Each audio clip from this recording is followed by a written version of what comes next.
Hello hi welcome back to gold channel. இன்றைக்கி February 28ஆம் தேதி. இன்று தங்கம் மற்றும் வெள்ளியோட விலை நிலவரம் என்னன்னு இந்த வீடியோவில் பார்த்துடலாம்.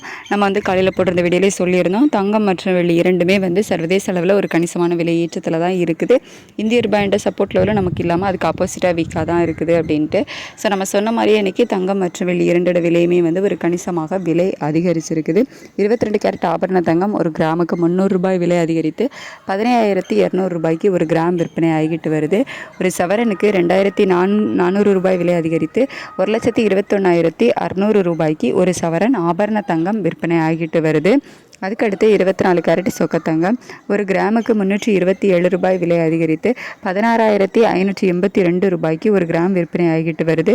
ஒரு சவரனுக்கு 2,616 ரூபாய் விலை அதிகரித்து 1,32,656 ரூபாய்க்கு ஒரு சவரன் சொக்கத்தங்கம் விற்பனை ஆகிட்டு வருது. அதுக்கடுத்து 18 கேரட் தங்கம் ஒரு கிராமுக்கு 260 ரூபாய் விலை அதிகரித்து 13,010 ரூபாய்க்கு ஒரு கிராம் விற்பனை ஆகிட்டு வருது. ஒரு சவரனுக்கு 2,080 ரூபாய் விலை அதிகரித்து 1,04,080 ரூபாய்க்கு ஒரு சவரன் 18 கேரட் தங்கம் விற்பனை ஆகிட்டு வருது. அதுக்கடுத்து வெள்ளியோட விலை ஒரு கிராமுக்கு 5 ரூபாய் விலை அதிகரித்து 300 ரூபாய்க்கு ஒரு கிராம் வெள்ளி விற்பனை ஆகிட்டு வருது. ஒரு கிலோவுக்கு 5,000 ரூபாய் விலை அதிகரித்து 3 லட்சம் ரூபாய்க்கு ஒரு கிலோ வெள்ளி விற்பனை ஆகிட்டு வருது.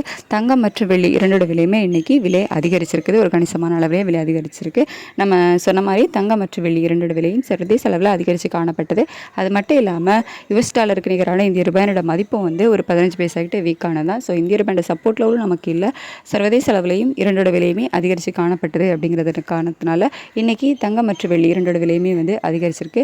ஸோ இதே ஸ்டேட்டஸ் கண்டினியூ ஆகுதா, மீண்டும் விலை அதிகரிக்குதா, இல்லை விலை குறைய தொடங்குதா அப்படிங்கிறத மதியத்துக்கு மேலே நிலவரங்கள் எப்படி இருக்குது அப்படிங்கிறத பார்த்துட்டு ஈவினிங் உள்ள வீடியோவில் நான் உங்களுக்கு தெரியும்.